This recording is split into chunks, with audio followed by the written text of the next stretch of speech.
My doctors have said I should actually behave as if I'm 171, not 71.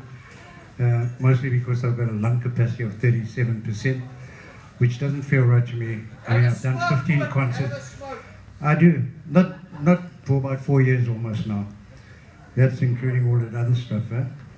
But the nice thing is I've managed to find a nice symbiosis between all the drugs that the medical practitioners are giving me and singing.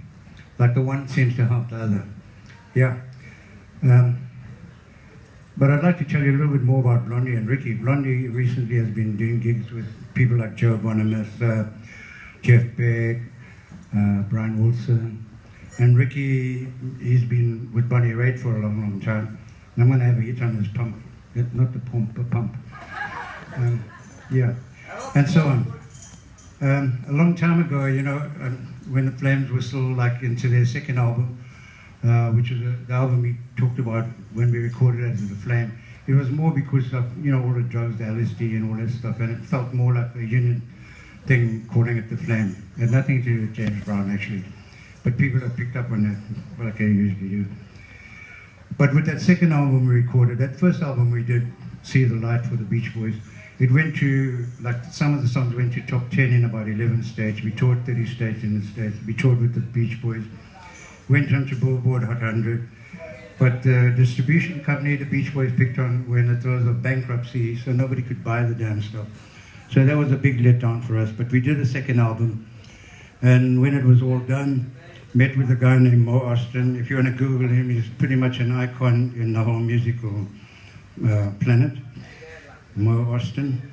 So we met him in this building called Capitol Towers on Hollywood and Vine. It's kind of a landmark in Hollywood. And he was going through all this stuff and saying, you guys have paid your dues, da-da-da-da-da. So it's a big time now, the whole world's going to know about you guys. And by then I'd had 2 years of Hollywood and all sorts of stuff, you know, living at all sorts of funny places, Venice Beach, with Jim Morrison and other funny people.